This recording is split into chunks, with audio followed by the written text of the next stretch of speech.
25절에서 34절입니다.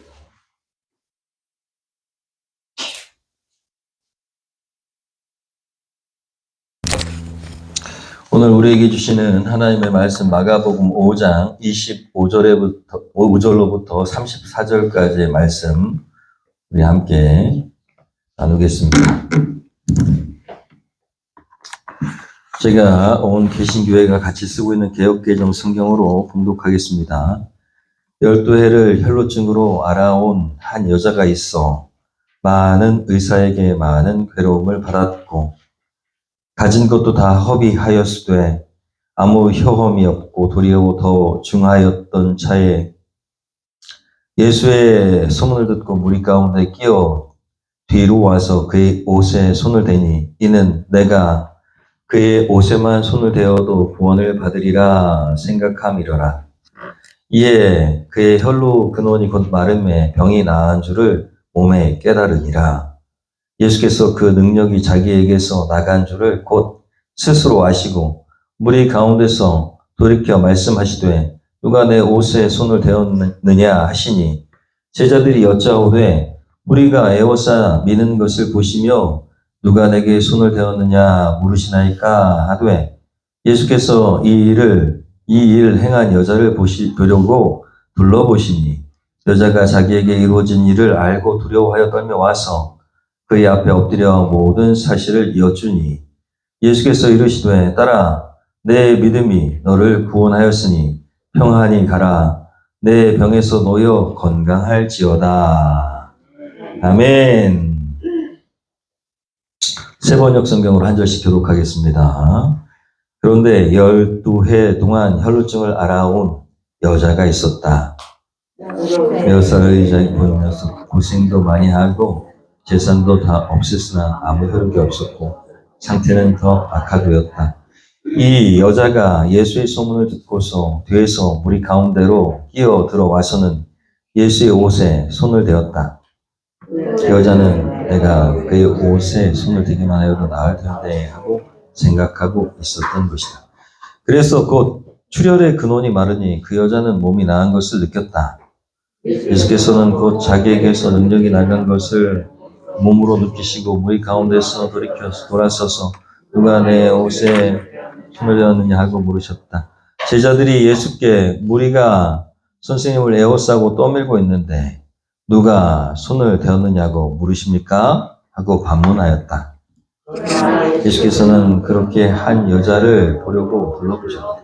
그 여자는 자기에게 일어난 일을 알므로 두려워하여 떨면서 예수께로 나와 엎드려서 사실대로 다 말하였다.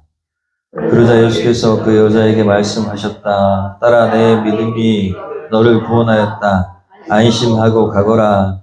그리고 이 병에서 벗어나서 건강하여라. 아멘. 할렐루야. 말씀의 능력이 여러분의 삶의 변화가 일어나게 하고 그리고 기적이 일어나게 할 줄로 믿습니다.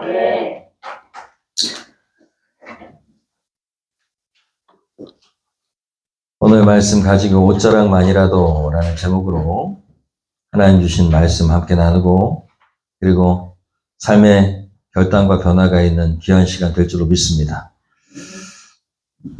이번 주 말씀을 준비하는 과정 가운데 박지성 선수의 이야기가 생각나게 하셨습니다. 박지성 선수 다들 아실 거라고 믿습니다. 한국의 유명한 축구 선수죠.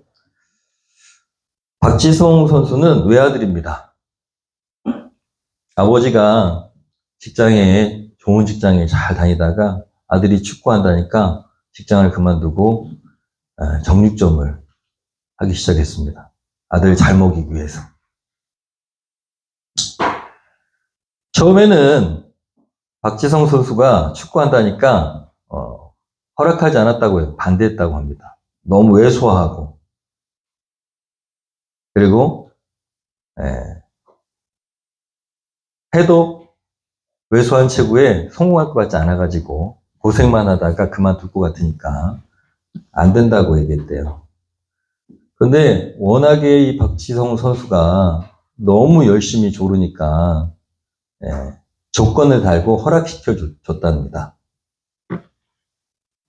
숙소 생활을 하지 않을 때는 무조건 9시까지 귀가한다.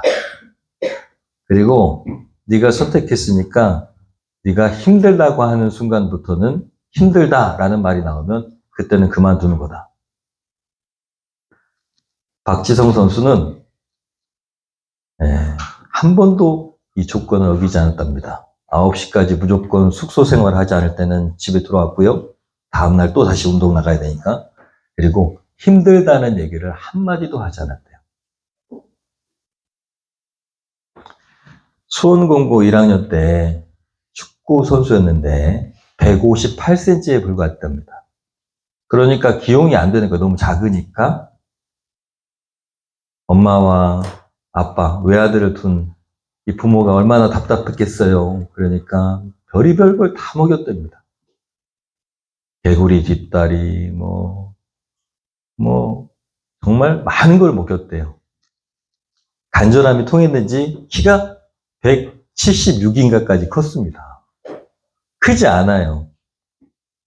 그래도 그렇게까지 큰 거죠. 그렇게 박지성 선수의 간절함, 그리고 부모님의 간절함이 만나서 위대한 한 선수가 세상을 향해서 나아갔다라는 것이죠. 그리고 한국을 유명하게 만드는 선수가 됐습니다. 온라인상에 이런 글이 있습니다. 박지성 선수가 어린 시절에 만약에 자기도 자기를 알고 있었나 봐요. 만약에 자기가 축구 선수로 성공하지 못한다면 나는 통닭집을 해야겠다. 이런 생각을 했대요. 왜 통닭집을 하려고 했냐. 보니까 자기가 열심히 축구하고 이렇게 돌아오는 길에 보니 옆에 통닭집이, 자기 집 옆에 통닭집이 있는데 3시에서 4시쯤 되면은 열더라는 거예요. 그래서 통닭집이 사장이 돼야겠다. 왜요? 오전에는 축구해야 되니까. 축구 선수로 성공을 못하더라도 자기는 축구가 너무 좋아가지고 오전에는 축구할 수 있고 오후에는 통닭집을 여는 통닭집 사장이 되겠다. 그렇게 축구에 완전히 올인하고 축구가 그렇게 간절했대요. 성공하지 못하더라도 축구는 해야 되니까.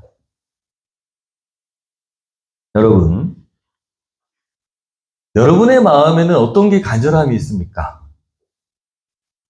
간절합니까? 얼마나 간절할까요? 얼마나 간절하게 하나님께 나아가십니까? 저도 오늘 말씀을 준비하면서 되게 많이 스스로를 돌아봤는데 여러분은 얼마나 간절하십니까? 간절함에 유명한 사진이 있어요. 너무너무 간절하죠? 보이세요? 너무너무 간절하잖아요. 너무 감동되잖아요. 꼬맹이가 너무 얼마나 간절하면 저렇게 기도할까요? 간절함에 대한 유명한 사진입니다. 그런데요, 알고 보면요, 이렇습니다.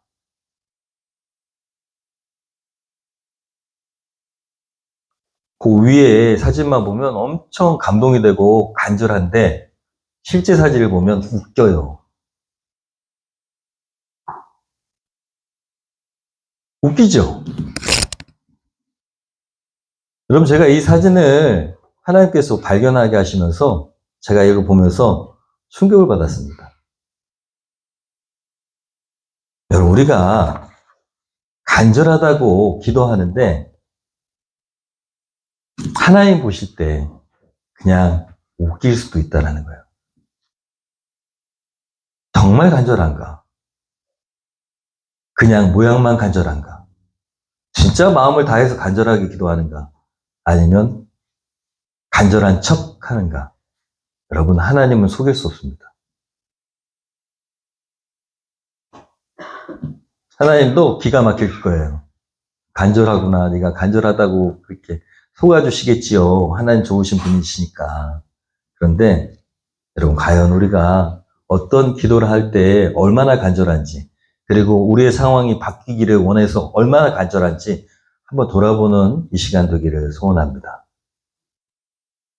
오늘 말씀에 한 여인이 나옵니다. 25절에 이렇게 기록되어 있죠? 한번 읽어볼까요? 그런데 12해 동안 혈루증을 앓아온 여자가 있었다. 여러분, 한 여인이 나오는데 오늘 말씀에 12년 동안 혈루증에 걸려 있었다라고 말하고 있습니다. 12년. 여러분, 12년이면 강산이 변하는 그런 긴 시간입니다. 10년이면 강산이 변한다고 하잖아요. 정말 오랫동안 고생한 겁니다. 정말 오랫동안 고쳐졌으면 좋겠다. 고쳐졌으면 좋겠다. 이렇게 생각하면서 내 병이 좀 고쳐졌으면 좋겠다라고 그렇게 간절히 기도하고 또 매달리고 찾아가고 그런데 어떻게 됐습니까? 12년 동안. 여러분 26절을 보니까 한번 읽어볼까요? 여러 의사에게 보이면서 고생도 많이 하고 재산도 다 없앴으나 아무 효력이 없었고 상태는 더 악화되었다. 여인이 얼마나 병을 고치려고 했는 간절한 마음이 있었는지 여러분 잘 나와 있는 대목입니다. 12년 동안 수도 없이 이 의사 저 의사 찾아가고 돈을 거기다 쓰고 재산을 다 썼는데도 효력이 없었다는 거예요. 여러분 12년 동안 내가 병을 고치려고 막 했는데 어떤 분은 아마 자궁암이 아니었을까 이런 얘기를 합니다. 안 고쳐지는 거예요. 그러면 12년 동안 그렇게 노력했으면 어떤 생각을 할까요? 네? 어떤 생각을 할 것 같아요? 한번 생각해 보세요. 12년 동안 그렇게 노력했고 재산까지 다 탕진했거든요? 아무것도 남은 게 없어요. 그러면 어떻게 할까요? 대부분 자포자기합니다. 그냥 안 되나 보다. 그냥 이게 하나님 뜻인가 보다. 그냥 나는 이렇게 살아야 되나 보다. 그냥 바뀌지 않나 보다. 더 이상 할 것이 해볼 수 있는 게 없다. 그렇게 생각하겠죠? 그런데 여인은 나을 수 있다고 생각했어요. 희망을 포기하지 않았습니다. 예수님의 소문을 들은 거예요. 12년 동안 고생했는데도 또 찾아 나선 겁니다. 이것이 믿음입니다. 포기하지 않는 믿음. 12년 동안 이 사람 저 사람 다 찾았는데 소용없었어요? 그런데 예수님의 소문을 들었는데 예수님 고칠 수 있다는 거예요? 보통 사람 같으면 어떻게 했을까요? 아유, 해봐야 소용없어. 12년 동안 다 이 사람 저 사람 다 고친다고 하는 사람 찾아봤는데 소용없더라. 안 가. 그런데 여인은 아직까지 마음에 희망을 갖고 있었습니다. 그리고 26절, 27절에 보니까 어떻게 했어요? 예수님의 옷자락에 손을 대었습니다. 왜 손을 댔습니까? 28절 읽었잖아요. 우리가 한번 읽어볼까요? 그 여자는 내가 그의 옷에 손을 대기만 하여도 나을 터인데 하고 생각하고 있었다라는 것입니다. 신기하게도 이 여인이 그렇게 12년 동안 계속 실패했는데도 그날은 이상하게 저분의 옷자락을 만지면 내가 나을 것 같다라는 간절한 마음이 생겼어요. 오늘 말씀 제목이 뭐예요? 네? 옷자락만이라도. 여러분 놀랍게도 이 여인은요 치료됐습니다. 우리가 생각해 봐야 될 것이 있어요. 왜 예수님 앞에 당당히 나서가지고 예수님 제가요 12년 동안 이렇게 해가지고 다 재산도 다 탕진하고 저 좀 고쳐주시면 안 돼요? 이렇게 당당하게 왜 나서지 못했을까? 왜 이 여인은 저 옷자락만이라도 어떻게 만졌으면 좋겠다. 그렇게 그런 마음으로 옷자락을 만졌을까요? 왜 그랬을까요? 여러분 하나님이 역사하시는 구원의 능력과 부활의 능력을 경험하는 아주 중요한 요소가 여기 들어 있습니다. 그것을 우리가 오늘 나누려고 합니다. 이 여인이 그렇게 옷자랑만이라도 라고 하는 그 마음에 담겨진 마음이 뭐냐? 첫 번째는 낮아짐의 마음입니다. 낮아짐의 마음. 여러분, 이 여인의 병이 뭐라고요? 혈루병. 혈루병은 하혈을 하는 겁니다. 그런데 이스라엘 율법으로는 그렇게 혈루병, 밑으로 피가 나오는 것은 부정한 겁니다. 피를 부정하다고 봤기 때문에 여러분 레위기 15장에 보면 이렇게 기록되어 있어요. 여인들이 월경을 하면 7일 동안 부정합니다. 가까이 하면 안 돼요. 부정이 타. 그래서 더러워지는 겁니다. 하나님의 거룩함에 임재가 있지 못해요. 그래서 7일 동안 피해야 됩니다. 그리고 22절에 보니까 15장 22절에 보니까 이렇게 기록되어 있어요. 그가 한번 읽어볼까요? 앉은 자리를 만지는 자도 다 그들의 옷을 빨고 물로 몸을 씻을 것이요 저녁까지 부정할 것이며. 네. 율법에 이렇게 기록되어 있습니다. 부정하다는 거예요. 유출하는 여인의 피는 부정하고요. 그 자리에 앉은 자리도 네, 만진 자도 다 그 부정이 타고. 여러분 25절에 보면 이렇게 되어 있습니다. 15장 25절, 레위기 15장 25절 한번 읽어볼까요? 만일 여인의 피의 유출이 그의 불결기가 아닌데도 여러 날이 간다든지 그 유출이 그의 불결기를 지나도 계속되면 그 부정을 유출하는 모든 날 동안은 그 불결한 때와 같이 부정하다. 이 여인이요, 예수님께 딱 당당하게 나서지 못하는 이유가 있어요. 뭐예요? 자기 불결하다고 생각하기 때문에 그런 거예요. 자기가 더럽다고 생각하기 때문에. 자기는 피의 유출이 있는 여자이기 때문에 부정하다고 생각하기 때문이에요. 누구와도 접촉하면 안 됩니다. 이 여인은 12년 동안 그렇게 살아온 거예요. 사람들이 이 여자를 어떻게 할까요? 보기만 해도. 마을 사람들이 피해요. 왜?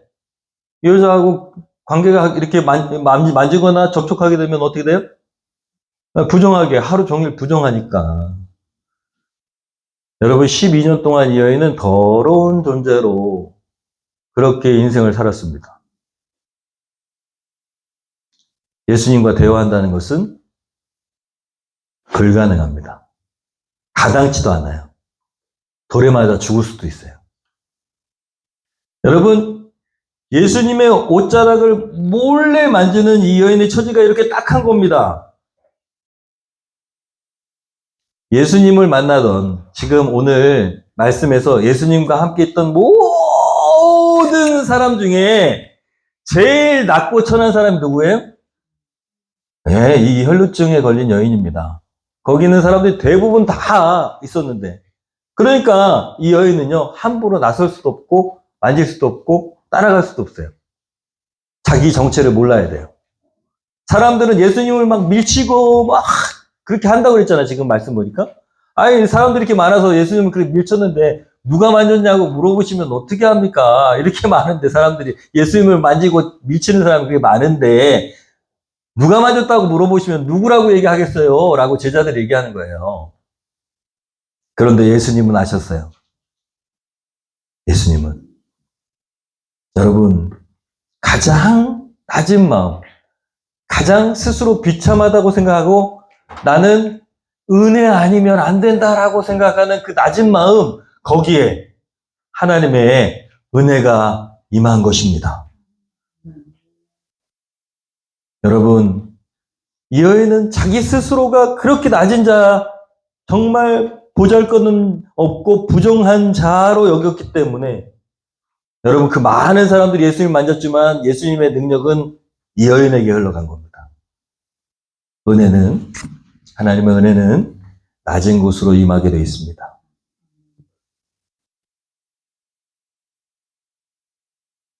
부활과 구원의 근원은 낮은 자에게 임하는 축복인 줄로 믿습니다. 구원의 능력을 경험하시고 부활의 능력을 경험하시려면 낮은 자가 되어야 됩니다. 사실 우리 안에는요, 늘 교만한 마음이 도사리고 있습니다. 여러분, 우쭐하는 것만 교만이 아닙니다. 내가 우쭐하는 것만 교만이 아니라고요. 이것도 교만입니다. 내 생각에. 이렇게 시작합니다. 늘 내 생각에는 안 된다고 봐. 우리 말 중에 대다수 말이 차지하는 것들이 바로 이겁니다. 내 생각에는 그거는 안 된다고 봐. 안 돼. 포기해. 안 된다고 봐. 이게 뭐라고요? 교만이라고요.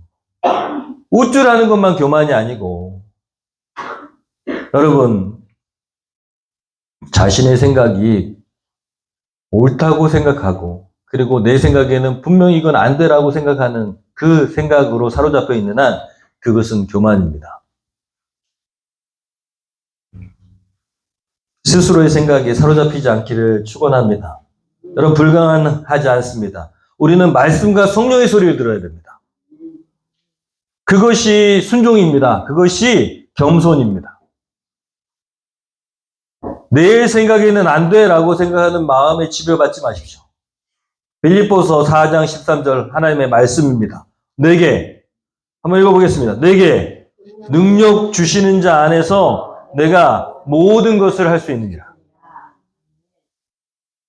여러분, 사단은 내 생각인 것처럼 생각하기 위해서 안 된다고 얘기를 해요. 제가 신앙생활을 하다 보니까 어떤 사람들이 안 된다고 막 그래. 그런데요, 안 된다고 그러는데 사실은 이렇게 보면 다른 일을 하고 있어요. 뭐가 돈이 없어서 안 돼. 뭐가 없어서 안 돼. 건강이 없어서 안 돼. 나는 능력이 없어. 나는 머리가 나빠. 나는 배운 게 없어. 이렇게 얘기하면서 안 된다고 하는데 다른 일을 하고 있더라는 거예요. 하나님의 일은 안 하는데. 누가 속이는 걸까요? 사탄이 속이는 겁니다. 부정적인 마음을 주는 것은 사단입니다. 두려운 마음을 주는 것은 사단입니다. 거짓의 영, 속이는 영은 여러분 숨길 수가 없습니다. 다 그렇게 되어 있습니다. 여러분, 우리는 믿음으로 나아가야 될 줄로 믿습니다. 특별히 하나님 앞에는 낮고 겸손한, 겸비한 마음으로 나아가시는 것이 옷자락이라도의 신앙입니다. 두 번째, 이 말씀의 의미는 뭡니까? 여러분, 이 여인의 모습에서 우리는 간절함을 찾아야 됩니다. 간절함. 계속해서 간절함을 말씀드렸는데 박지성 선수의 아버지, 어머니 박지성 선수도 얘기했어요. 간절한 거에 대해서 얘기했어요. 여러분, 이 여인은요, 정말 간절했기 때문에 옷자락만이라도 신앙을 갖고 있습니다. 여기서 나와 있는 옷자락은 사실은 이스라엘 사람들은 탈릿이라는 겉옷을 입는데요. 거기에 그렇게 두르고 다니는데 거기에 수술이 달려 있어요. 율법에 그렇게 써 있어요. 이 수술을 다는 의미가 뭐냐면 하나님의 모든 율법을 준수하고 그것을 통하여 거룩함을 얻는다라는 뜻이 있습니다. 이 수술이 뭐라고 그러냐면 찌짓이라고 그래요. 찌짓. 이 옷을 때문에 이 의복이 되게 중요합니다. 민수기 15장에 보면 이 옷술에 대한 내용이 37절부터 기록되어 있는데 유대인들이요, 이 말씀을 준행하여 대대로 거룩한 습관인 겉옷을 물려주는 관습이 있었어요. 가족 관계가 아닌 외부인이 이 옷을 만지는 것은 금기입니다. 이 여인은요, 금기시하는 것을 한 거예요. 이 찌짓이 거룩을 상징해요. 함부로 이 옷을 만지면 안 되고 이 옷술을 만지면 안 되는데 여인이 만진 거예요. 가족만 만질 수 있는데 이 여인은요, 만지는 모든 것이 어떻게 됩니까? 부정해져요. 왜? 혈루증이 있으니까. 그런데 이 여인은요, 반대로 생각했어요. 반대로. 사람들은 안 된다 그래. 안 돼! 너 그거 만지면 부정해!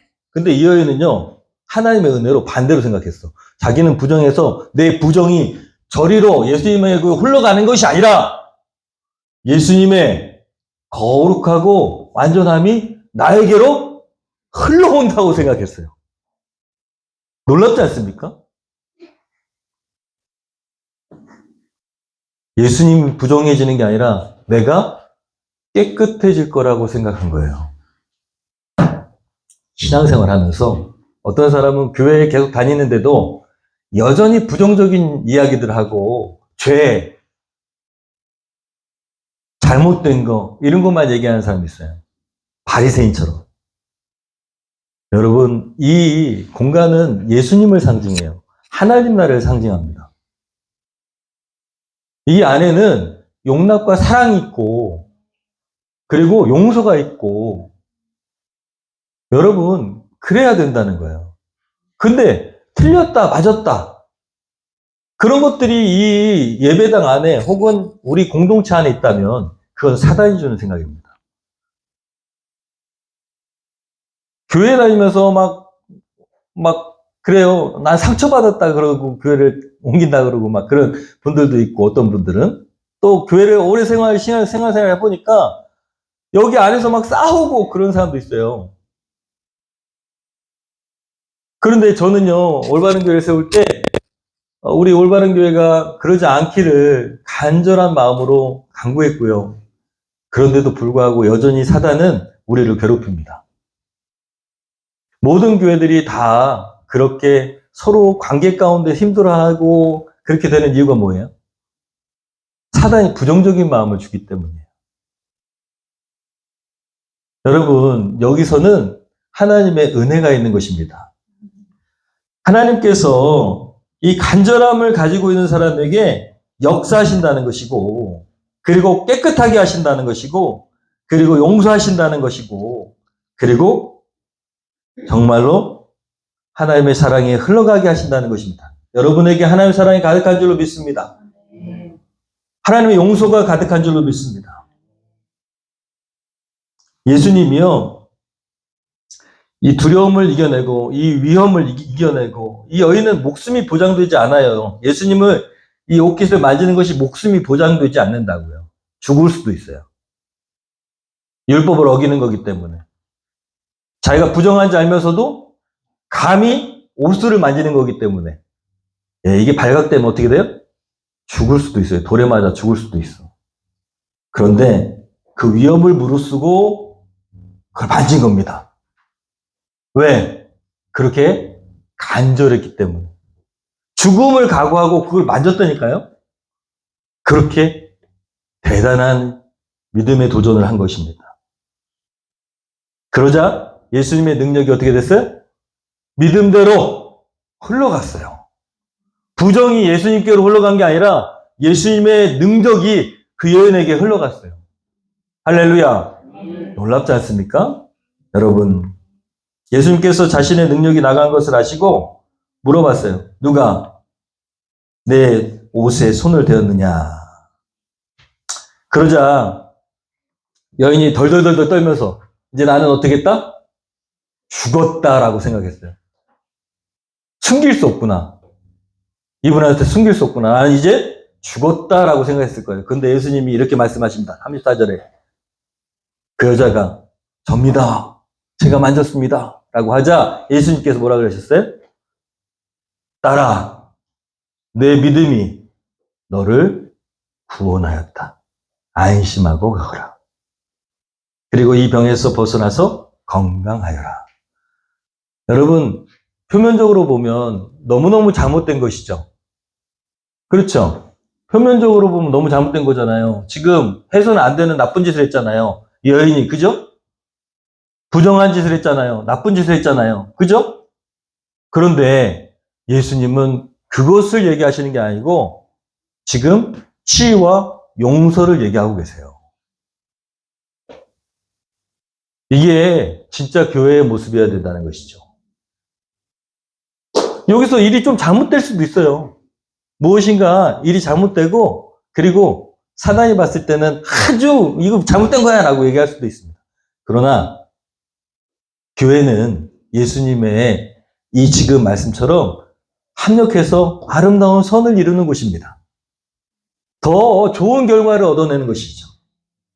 여러분, 우리 마음 가운데 막 두려움이 있고 걱정이 있고 근심이 있고 괴로움이 있고 안 될 것 같고 지금 상황이 막혀 있고 병을 얻었고 뭐 그럴 수 있습니다. 그러나 이 안에서는 그 부정적인 모든 것이 합력해서 어떻게 된다고요? 더 좋은 길로 나아가는 줄로 믿습니다. 그것이 예수님을 만나는 놀라운 기적입니다. 가족만이 만질 수 있는 이 옷술, 찌짓을 죽음을 각오하고 간절함으로 믿음으로 만진 이 여인에게 예수님이 뭐라고 지금 부르시고 계세요?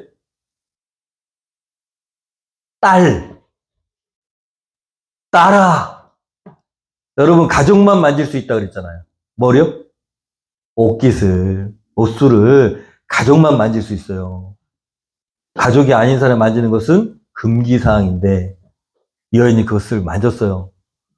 감히 네가 이걸 만졌어! 이렇게 하지 않고 뭘로 인정하고 계세요? 나는 너의 가족이다.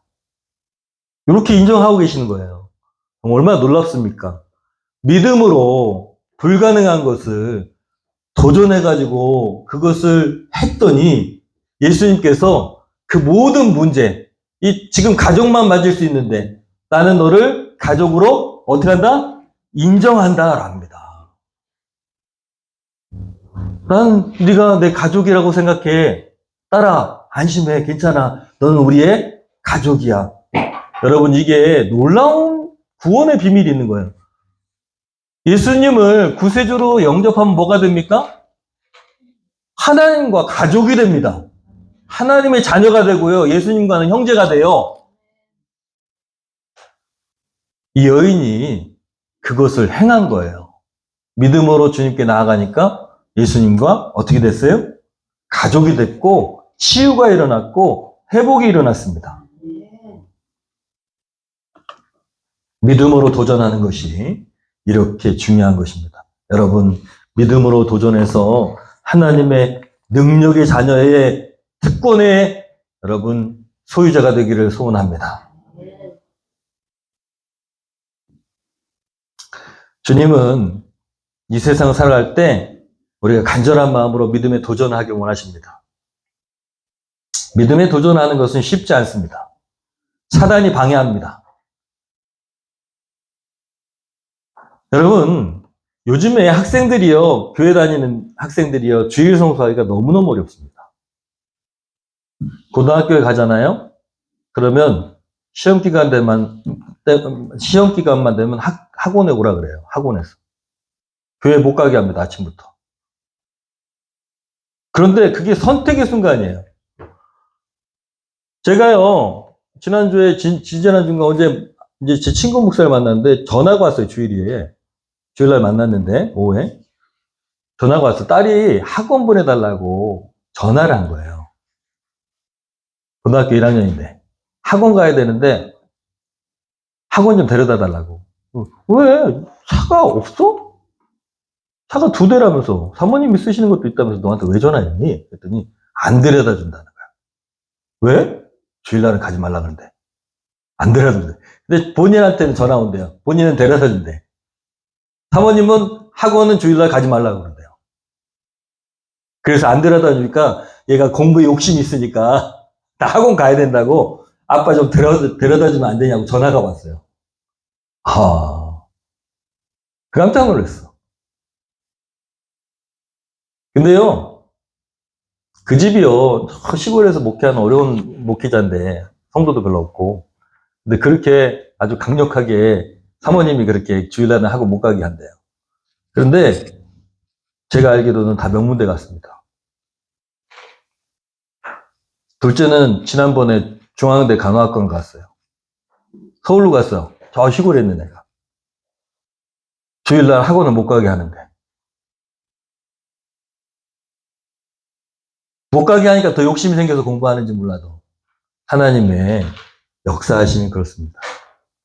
여러분, 주일날 우리 아이도 주일날 할인이도 고3이니까 아침부터 지금 학원 가 있어야 돼요. 학원에서 오라 그래요.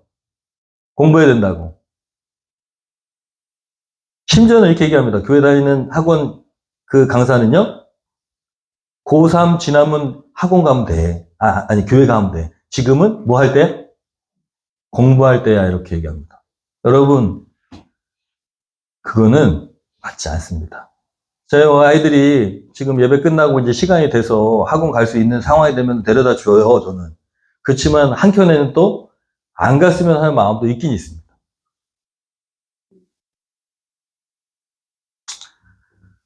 여러분, 과연 어떻게 해야 될까요? 우리가 추구하는 신앙은 세상적인 성공이 아닙니다.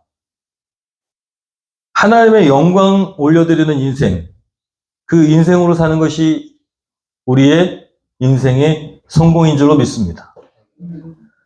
여러분, 인생의 성공이 뭐냐? 그리스도 예수 앞에 우리가 이 생을 마감하고 섰을 때 주님께서 너 정말 잘했다, 고맙다 하는 게 그게 성공입니다. 세상 사람들이 아무리 성공한 목회자라고 얘기해도 소용없어요. 소용없어. 그때는 내가 우쭐하겠죠. 근데 주님 앞에 섰을 때 너는 누구냐? 라고 하면 실패한 큰일 나는 인생입니다. 제가 그래서 늘 얘기해요. 나도 그렇게 하고 싶은데 나 못한다고. 나는 주님이 너 누구냐 그러실까봐 못하겠다고. 목회자는 한 가지밖에 없어요. 예수 그리스도의 종입니다. 그분이 하라는 대로 하는 거지 내가 할 수 있는 게 없어요. 결정할 수 있는 것도 없고. 그분이 이걸 원하시다라고 생각하기 때문에 결정하는 것이지. 그 주님이 결정한 것을 전하는 것 뿐이지. 사실은 결정하기가 쉽지 않습니다. 제가 결정할 수 있는 게 별로 없습니다. 여러분, 우선순위가 분명해야 됩니다. 신앙은 우선순위. 하나님께 예배하는 것이 우선돼야 됩니다. 하나님께 드리는 예배가 우선돼야 되고요. 하나님께 드리는 예물이 우선돼야 돼요. 이거는 시대가 변하고 교회가 다 변하고 해도 이거 변치 않는 거예요. 우선순위가 분명해야 돼요. 적어도 나한테 어떤 돈이 들어오면 하나님께 드릴 예물부터 떼놓고 써야 됩니다. 다시 한번 말씀드리지만 너무 중요한 거예요. 나한테 돈이 들어와요. 그러면 하나님께 예물 드려야지. 11조 봉투를 집에 그래서 봉투가 있어야 돼요. 헌금 봉투가 집에 있어야 된다고요. 가져가세요. 이걸 떼놓고 하나님 이거는 하나님 겁니다. 하나님 거니까 전부 다 하나님 거지만 이건 하나님께 돌려드리라고 했으니까 11조 예물 그 다음에 주일 예물 여기 와서 헌금 넣으시지 마세요. 집에서 다 준비해야죠. 돈이 생겼을 때 그때부터 하나님께 우선하는 우선순위가 바뀌어야 됩니다. 아니 교회 예배 오는데 시간의 우선순위가 하나님께 드려야 되는 예배이기 때문에 이 예배가 그렇게 목숨을 걸어야 되는 거예요. 이건 타협하면 사단이 너무너무 좋아합니다. 요거 부득이한 사정으로 요거는 요번 주는 빠져야겠다. 요거는 사단이 좋아하는 거예요. 왜 그러냐? 예배가 중요한 게 아니고요. 예배의 시간을 하나님께 우선적으로 드리는 것이 중요하기 때문입니다. 우선순위가 어디에 있느냐가 중요하죠. 여러분, 주인이, 야! 일로 와봐! 그런데, 잠깐만요. 제가요, 지금 너무 중요한 아궁이 떼는 일을 하고 있어요. 그거 이따 하고 일로 오라고! 잠깐만요. 이런 종은 없습니다. 우리가 예수님을 영접한다는 것은 예수님이 우리 주인이 되신다는 건데, 그분이 제일 원하는 게 나는 너를 주일날 11시에 만나고 싶어. 나는 내 예배를 너무너무 소중히 여기고 나는 네가 나하고 같이 만나는 시간이 중요해. 라고 하나님 사랑하셔가지고 예배를 드리라고 하는데, 잠깐만요. 저는 지금 잠깐만요. 그거는 우선순위가 아니잖아요. 그거는 종이 아니라 자기가 주인이 되려고 하는 것입니다. 그러면 여러분 예수님은 나중에 너 누구냐? 그러실지도 몰라요. 주인은 우리의 인생의 주인 누구셔야 된다고요? 예수님. 너 일로 와라. 이제 그만 살고 가자. 그럼 가야 되는 거예요. 그 손을 뿌리쳐. 안 가요. 그러면 어디로 갈까요? 지옥 가겠죠. 예수님이 야 이제 그만 가자. 가자. 고생했어. 가자. 그리고 손을 내미시는데 지금 안 갈래요. 이게 바로 지옥행위입니다. 여러분 천국 가는 길은 하나밖에 없어요. 예수님이 주인이어야 됩니다. 그분이 손을 내밀 때 그분 따라가면 되는 거예요. 아주 간단해요. 인생의 시간 동안에도 예수님이 여러분의 주인이 되시기를 축원합니다. 지금 주인이 아닌데 죽을 때 주인이야? 아니요. 지금도 주인 아니신데 죽을 때도 주인 아니십니다. 그래서 지금 예수님이 여러분의 삶의 주인이어야 됩니다. 제가요, 오늘 말씀을 준비하면서 그렇게 여러 가지, 여러분, 우리가 정말 세상을 살아갈 때 하나님을 위해서 이것저것 한다고 막 하는데 사실은 그게 야망일 때가 있어요. 이번 주 내내 저는 사무엘상을 묵상했는데 거기 보면은 사울왕이 나와요. 사울왕이 이렇게 저렇게 이야기를 많이 하는데 사실은 하나님을 위해서 모두 준비하고 그래서 다 멸하지 않았고 뭐 하나님이 뭐 함께 하셨기 때문에 제사도 드리고 뭐 했다 그러지만 사실은 순종하지 않았다고 하나님 말씀하시거든요. 여러분, 우리가 대단한 것을 이루겠다고 지금 지켜야 될 신앙생활을 뒤로 미루는 것은 악한 영에게 우리가 기회를 주는 거나 마찬가지입니다. 마음속에 야망을 간직하는 것이 아니라 주님 앞에 늘 겸비한 마음으로 순종할 수 있는 낮아짐의 마음, 그리고 내가 저 옷자락만이라도 만져야 되겠다 하는 간절한 마음이 있어야 될 줄 믿습니다. 이번 주 말씀을 준비하면서 저를 돌아보게 되는데요. 내가 과연 간절한 옷자락 만지고자 하는 그 마음이 있었는가? 개척 초기에 제가요, 목회지를 놓고 기도할 때는 이 마음이 있었습니다. 간절한 마음. 주님, 제가 주님의 옷자락만이라도 만질 수 있게 하시옵소서. 이런 신앙이 있었어요. 주님, 제게 사명을 맡기시면 그러면 제가 무슨 일이든 그게 뭐가 됐든 그리고 한 사람을 보내시든 두 사람 보내시든 정말 제가 최선을 다해서 그 영혼을 돌보겠습니다. 그리고 그리스도의 제자가 되겠습니다. 제가 먼저 제자가 되고 그 영혼이 제자가 되게 그렇게 도와주겠습니다. 그리고 그 영혼과 제가 같이 주님 앞에 제대로 된 목회를 함으로써 그 제자를 만드는 사역을 제가 하겠습니다라고 그 옷자락을 만지는 심정으로 저에게 기회를 주신다면, 왜냐하면 목회지가 없었어요. 갈 데가 없었어. 그렇게 금식하며 기도할 때에 하나님께서 인도하셔서 이렇게 옷자락을 만지는 심정으로 올바른 교회가 저에게 개척할 기회로 주어졌습니다. 하나님이 기회를 주신 것이죠. 그런데 제가 쭉 지나오면서 이것을 잃어버렸다는 생각을 주셨어요. 아, 잃어버렸구나. 내가 옷자락만이라도의 간절함을 잃어버렸구나. 여러분, 코로나 상황을 지나면서 어느새 악한 영의 방해에 주를 향한 이 간절함을 잃어버렸습니다.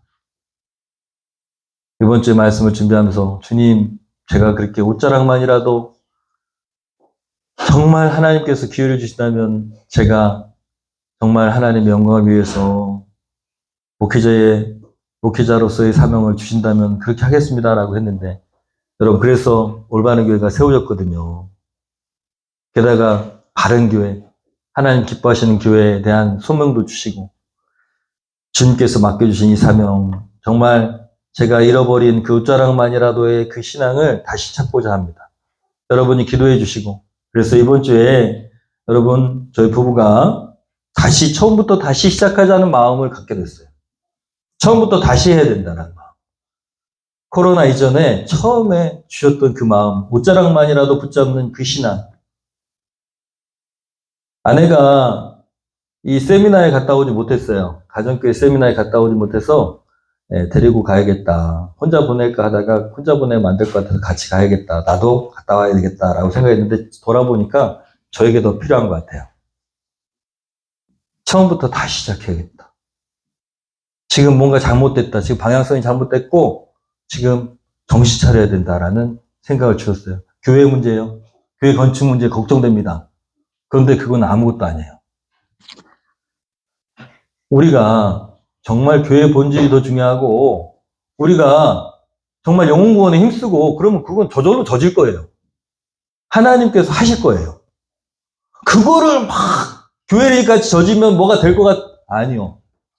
교회가 건물이 져진다고 뭐가 되지 않습니다. 지금 우리가 서로 사랑하고 서로 아껴주고 그리고 영혼 구원에 힘쓰고, 그리고 정말로 그리스도의 제자가 되려고 애를 쓰고 제자의 삶을 살아가려고 하고, 이런 결단 가운데 교회가 서는 것이지, 예배당은 저절로 하나님이 하시는 일입니다. 필요하면 하시는 일이에요. 여러분, 정말 충성된 마음, 정말 옷자락만이라도 주님, 어떤 영혼이라도 주님께서 맡겨주신다면 이런 마음으로 우리가 정말 처음 마음, 어떤 마음이요? 섬겨서 감동을 주고 나보다 남을 먼저 생각하고, 이런 마음을 우리가 어느새 잃어버렸습니다. 어떤 영혼이 교회에 오면 그 영혼이 정말 하나님의 사랑이 필요해서 왔다는 생각을 가져야 되는데, 어느새 우리가 그 마음을 잊어버렸습니다. 제가 잊어버린 거죠. 여러분, 한 영혼이 천하보다 귀합니다. 어떤 영혼이, 그분이 어디서 만나든, 목장에서 만나든, 밖에서 만나든, VIP로 만나든, 교회에서 만나든, 한 영혼은 천하보다 귀한 것입니다. 여러분의 삶의 변화는 거창한 것부터가 아니라 당장 지금 시작해야 되는 작은 믿음의 도전으로부터 시작됩니다.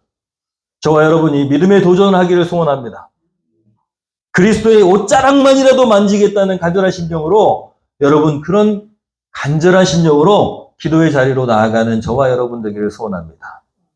이번 주 여러분, 혹시나 12년 동안이나 혈루증이 멈추지 않았는데 그냥 그렇게 살아가는 거 아니겠어? 라고 만약에 그런 마음이 있었다면, 내 생각에는 이제 안 돼 라는 마음이 있었다면, 여러분, 그 마음을 내려놓고 포기하지 않고 계속 기도하는, 간절함으로 기도하는 우리가 되기를 소원합니다.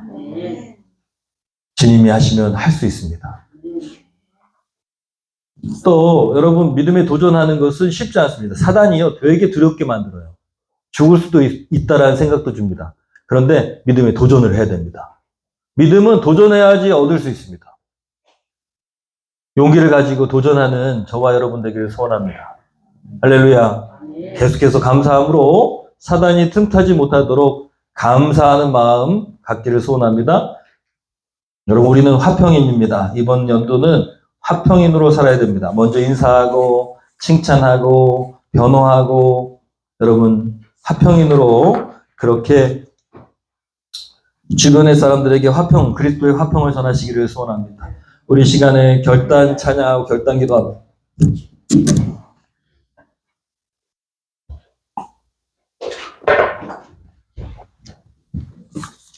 세상은 흔들리고, 그리고 믿음도 흔들릴 때가 있고, 그렇게 세상은 나의 마음을 흔들고 내 상황을 흔들어서 좌절하게 하고 포기하게 하지만, 하나님, 그렇게 흔들리는 세상 가운데서도 나는 주를 섬기고 주를 믿고 의지하고 믿음으로 살겠습니다. 하나님, 믿음에 도전을 하겠습니다. 하나님, 흔들리지 않겠습니다. 창조주 되시는 하나님께서 우리 아버지십니다. 옷자락만 만지더라도 우리는 변화될 수 있습니다.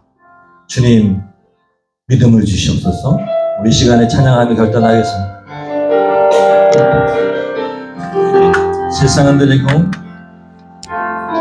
세상은 흔들리고 사람들은 변하여도 나는 주를 섬기리. 주님의 사랑은 영원히 변하지 않네. 나는 주를 신뢰. 오직 믿음으로, 오직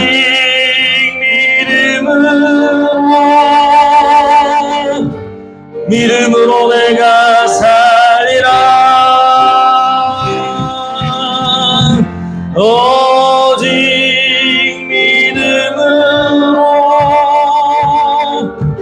믿음으로 내가 살리라. 믿음 흔들리고, 믿음 흔들리고 사람들 주를 떠나도 나는 주를 섬기리.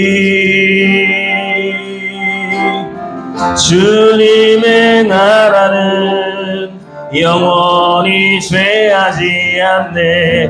나는 주를 신뢰 오직 믿음으로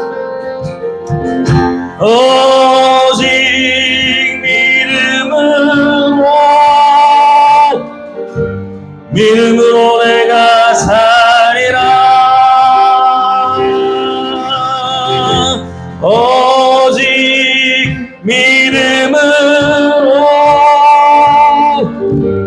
믿음으로 내가 살리라. 오직 의인은 믿음으로 말미암아 살리라. 오직 의인은 믿음으로 말미암아 살리라. 오직 의인은 믿음으로 말미암아 살리라. 우리 저희 눈을 감고 내 안에 이건 안 돼 라고 하는 부정적인 마음을 주는 것들이 무엇이 있는지. 이 사람은 안 변해. 이 상황은 안 변해. 이 문제는 해결이 되지 않아. 그렇게 자포자기하는 심정, 우리 안에 주는 사단의 부정적인 마음들, 혹시 있다면 주님, 내가 어떤 마음, 믿음의 생각을 하지 못하고 그렇게 생각하고 있는 것이 무엇인지 주님 발견하여 주시옵소서. 믿음에 도전하길 원합니다. 주님, 도전할 수 있는 용기를 주시옵소서. 제가 지금까지 미뤄왔던 하나님께 드리는 것들, 자꾸만 나중에 해야지 미뤄왔던 것들, 나중에 혹은 지금은 안 되라고 생각하며 내가 결단해야 되는데 결단하지 못한 것들, 이 시간에 하나님께 기도하면서 하나님, 결단하고 실천할 수 있는 믿음의 용기를 주시옵소서. VIP를 찾아가는 거 다음에 하지, 그 사람이 꿈쩍도 하지 않는데 뭐. 사단은 끊임없이 안 된다고 생각하고 부정적인 마음 주는데, 하나님 믿음에 도전을 하겠습니다. 포기하지 않겠습니다. 간절히 기도하겠습니다. 이 시간에 우리 결단하면서 여러분 각자의 기도 제목 하나님께 기도하며 여러분 결단하겠습니다. 기도합니다. 하나님,